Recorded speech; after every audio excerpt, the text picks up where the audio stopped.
Hello everyone, welcome back to your BST class.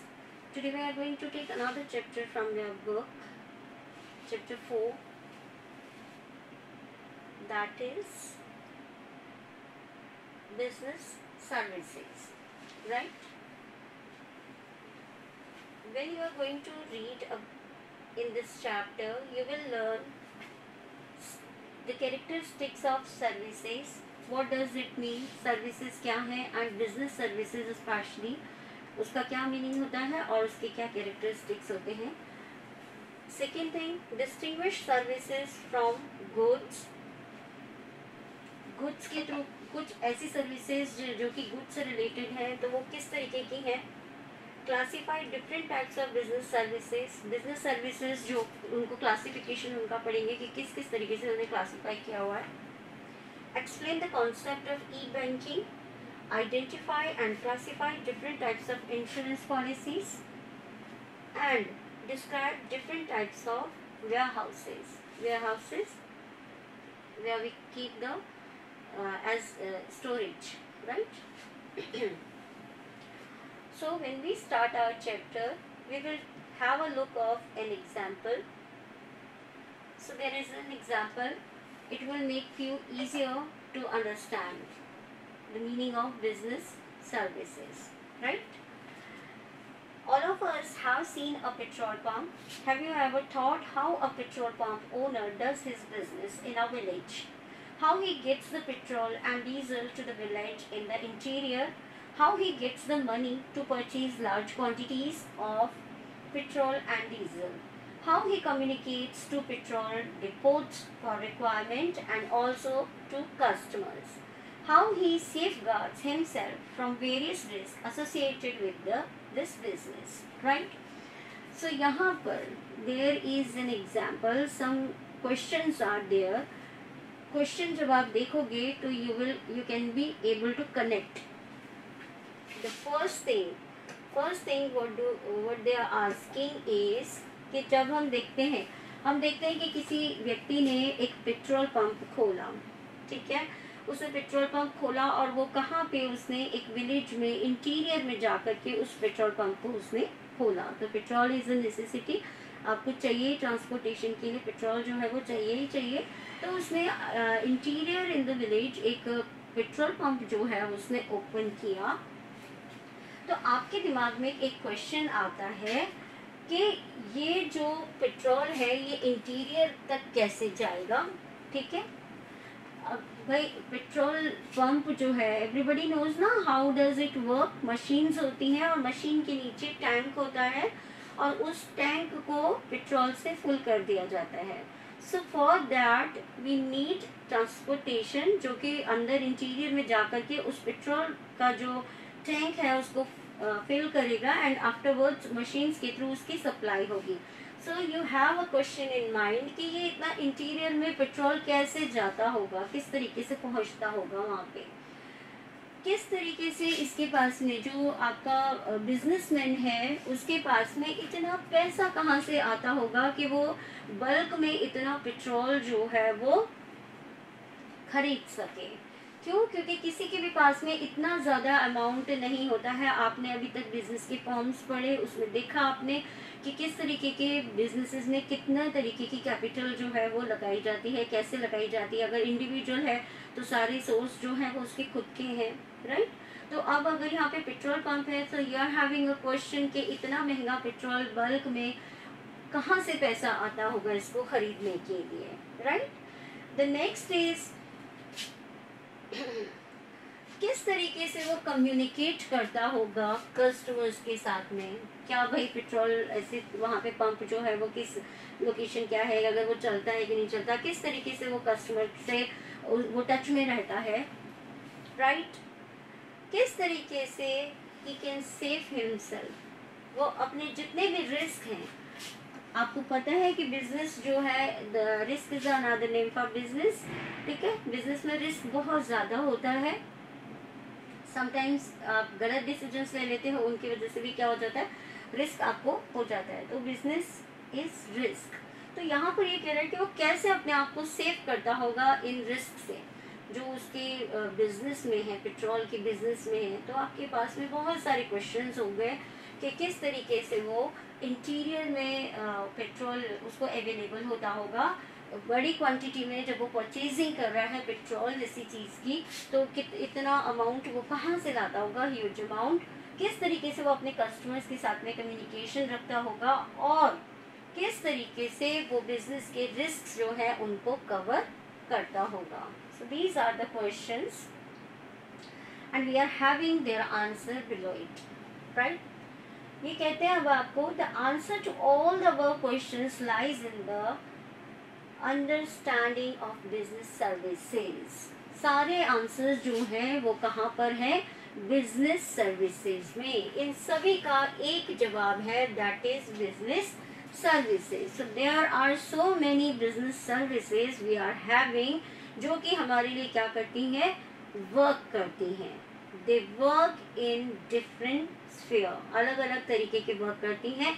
जो questions आपके दिमाग में ऊपर आए थे, आपको अभी कुछ दिमाग में आइडिया आने लगा होगा कि अगर हमें मनी की प्रॉब्लम है सो देयर इज सर्विसेज, अगर हमें कम्युनिकेशन की प्रॉब्लम है तो कम्युनिकेशन के लिए है, सेफ गार्ड है तो सेफ गार्ड के लिए, अगर कहीं इंटीरियर में कुछ पहुंचाना है तो उसके लिए भी we are having business services. तो इन सब का जवाब जो है वो क्या है, business services. Now we have to come to know कि what are these business services. Actually ये है क्या business services, the transportation of petrol, the transportation of petrol and diesel from oil refineries. कहाँ से आ रहा है, ऑयल रिफाइनरी से लेकर के आना है to the petrol pumps, right, is carried out by train and tankers. अगर अब ये कह रहे हैं कि जो ऑयल रिफाइनरीज हैं, why we are talking about oil refineries, oil refineries are those जहाँ पे प्योरीफाई किया जाता है। You all know that petrol is available in crude form, right, तो उसको क्या किया जाता है, रिफाइन किया जाता है and afterwards it is transported. Now I am saying the word transported, उसके बाद में ये ट्रांसपोर्ट किया जाता है through trains and tankers. So what service is working here, that is transport services. Fine, so this belongs to your business. We were talking business services, तो in simply through an example एक ये सीधी चीज क्या आई आपके पास में कि अगर interior में पेट्रोल कहाँ से आएगा, उसका आंसर ये है कि यहाँ पर जो ऑयल रिफाइनरीज हैं उनसे पेट्रोल पंप तक the petrol is carried out by train and tankers which is called और known as transport services, right. So here transport services are helpful in a business, right.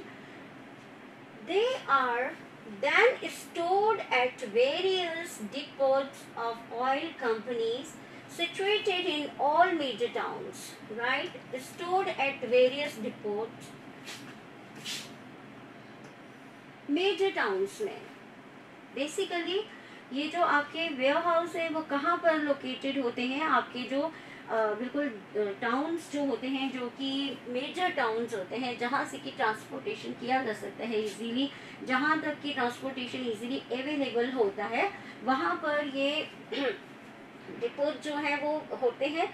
और यहाँ पर क्या कर दिया जाता है, ला करके पेट्रोल को स्टोर कर दिया जाता है। आपने देखा कि ऑयल रिफाइनरी से थ्रू ट्रेन्स एंड टैंकर्स ये ट्रांसपोर्ट किया गया एंड आफ्टर ट्रांसपोर्टेशन इसको कहाँ पर स्टोर किया गया, जो डिपो हैं उनमें इनको स्टोर किया गया, जो कि कहाँ पर लोकेटेड होते हैं, मेजर टाउन्स एंड सिटीज में होते हैं, right. So it is called warehousing services. What it is called? Warehousing services. Again, this helps in your business. ये warehouse अगर आपको स्टॉक करने के लिए कुछ नहीं होगा तो how could it be run? Fine. तो आपने ट्रांसपोर्टेशन कर लिया एंड आफ्टरवर्ड्स आपने उसको कहाँ कर लिया, वेयरहाउस जो है वेयरहाउस सर्विसेज के थ्रू आपने उनको स्टोर कर लिया। Petrol pump owners use postal, mail and telephone facilities to be touch with customers, right? The question of your answer here कि वो किस तरीके से कम्युनिकेट करते होंगे, किस तरीके से कम्युनिकेशन रहता होगा अपने कस्टमर के थ्रू, कैसे पेट्रोल आता होगा, कैसे मैनेज किया जाता होगा. सो दिस इज ऑल हियर कि वो पोस्टल मेल और टेलीफोन सर्विसेज के थ्रू अपने कस्टमर के साथ में कनेक्ट रहते हैं, वो टच में रहते हैं, and this is known as communication services.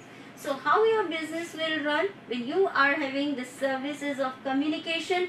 You can communicate to your customer, you can communicate to your dealer जिसके थ्रू आप अपना business कर रहे हैं.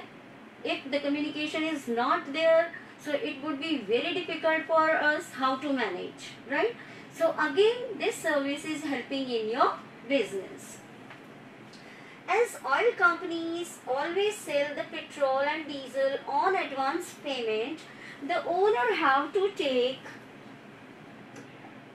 from various risks by getting the business, right? The products, the life of people working there. Fine. अब ये कह रहे हैं कि जब हम यहाँ पर देख रहे हैं कि एडवांस में ये जो पेट्रोल कंपनियां जो होती हैं ये क्या करती हैं, ये अगर ऐसे ही पूरे कंट्री में अगर अपना माल जो है वो बेचते रहेंगे क्रेडिट पे, तो इनके लिए आगे कैपिटल अरेंज करना मुश्किल होगा. सो दैट्स वाई ये क्या करते हैं, एडवांस में पेमेंट लेने के बाद में इस तरीके की ये जो पेट्रोल है उसको रिलीज करते हैं, जो भी उनकी रिक्वायरमेंट होती है उसको रिलीज करते हैं. तो यहाँ पर क्या हो रहा है, यहाँ पर भी बड़ा रिस्क है, पैसा कहाँ से आएगा इतना सारा एकदम से, तो इसके लिए वो रिस्क कवर कर रहे हैं. तो यहाँ पर उनको किस चीज़ की ज़रूरत होती है, banks to fund their purchase. उनको इतना बल्क में अमाउंट कहाँ से आएगा.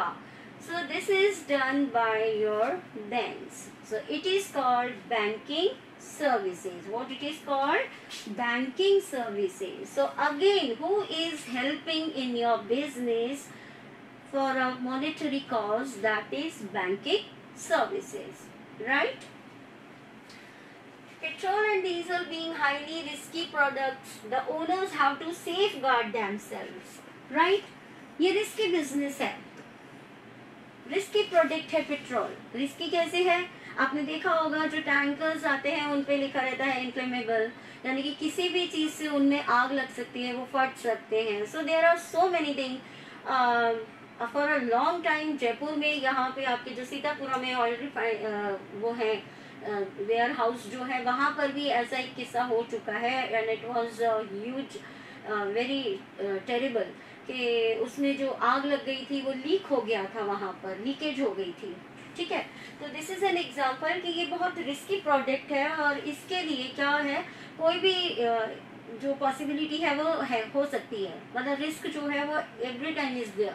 क्या पता ट्रकी में इंजन गर्म हो जाए और पीछे आग लग जाए, may be any cause, right. तो यहाँ पे इस रिस्क को कवर करने के लिए, अपने आप को सेव करने के लिए क्या है, और इवन ह्यूमन बीइंग को जो वहाँ पे वर्क कर रहे हैं, जो एम्प्लॉयज आपके लिए वर्क कर रहे हैं, उनको भी सेव करने के लिए क्या ज़रूरत है, आपको इंश्योरेंस की ज़रूरत है. तो आपको आपका इंश्योरेंस कर दिया जाता है. So in case of any unfortunate circumstances आपको उसका रिकवरिंग हो जाती है. तो यहाँ पे आपका जो इंश्योरेंस सर्विसेज हैं वो क्या करती हैं, वो आपके रिस्क को कवर करती हैं, वो एज ए सेफ गार्ड आपके लिए वर्क करती हैं. तो यहाँ पर भी आपका बिजनेस क्या हो रहा है, सिक्योर हो रहा है. तो this service is also known as a business service, right. Thus we see that a single business of providing petrol and diesel. आपने देखा कि एक सिंगल बिजनेस है, सिर्फ बिजनेस एक है, लेकिन यहाँ पर क्या क्या हो रहा है, पहली सर्विसेज आ गई आपकी ट्रांसपोर्ट सर्विस आ गई, सेकेंड आ गई आपकी वेयर हाउसिंग सर्विसेज आ गई, थर्ड जो है वो आ गई आपकी कम्युनिकेशन सर्विसेज आ गई, फोर्थ जो है वो आपकी आ गई बैंकिंग सर्विसेज आ गई, fifth one is your insurance services. So you are looking here कि केवल एक सिंगल बिजनेस के लिए, पेट्रोल और डीजल के बिजनेस के लिए there are so many services, right. Petrol pump is actually a collective outcome of various business services. आपने देखा कि एक पेट्रोल और डीजल का जो बिजनेस है वो बहुत सारी सर्विसेज जो है वो यूज में लेता है, या उसके लिए इट इज रिक्वायर्ड. वहाँ पर बहुत सारी बिजनेस सर्विसेज जो है वो रिक्वायर्ड होती हैं, and it works, These services are being utilized in the entire process of shipment of petrol and diesel from oil refineries to the point of the sale at petrol pumps spread across the length and breadth of India. All over the India ये सारी services जो हैं वो work करती हैं, क्योंकि petrol जो है उसकी सप्लाई कहाँ पर है, ऑल ओवर द इंडिया है. बिना पेट्रोल के it's not, it can not be possible, है ना. The life runs because of petrol. Petrol की वजह से हमारा इकोनॉमी भी बहुत ज़्यादा इफेक्ट करता है, right. So this is a thing also. और बाकी हमारे जो डेली के आप एक जगह से दूसरी जगह पे कैसे पहुंच रहे हैं, you need, you require petrol, right. तो ये रिक्वायरमेंट है आपकी. तो आपने देखा कि ये कहाँ से शुरू हो रहा है, शिपमेंट ऑफ पेट्रोल से लेकर के, ऑयल रिफाइनरी से लेकर के, और हमारे पूरे इंडिया में जहाँ जहाँ भी इसकी ज़रूरत है, जहाँ जहाँ तक इसे पहुँचना है, तो वहाँ पर ये बिजनेस सर्विसेज जो है वो आपको हेल्प कर रही हैं in the business of petrol and diesel. So petrol and diesel is the very good example of business services, right. Hope everybody understand कि यहाँ तक ये आपको समझ में आ गया होगा कि बिजनेस सर्विसेज जो है वो कौन कौन सी हैं. आपने अभी, you have not seen the definition कि what the exactly definition is, but you come to know कि किस तरीके की सर्विसेज हैं और वो किस तरीके से बिजनेस में वर्क कर रही हैं, right. So the now is the introduction of the chapter.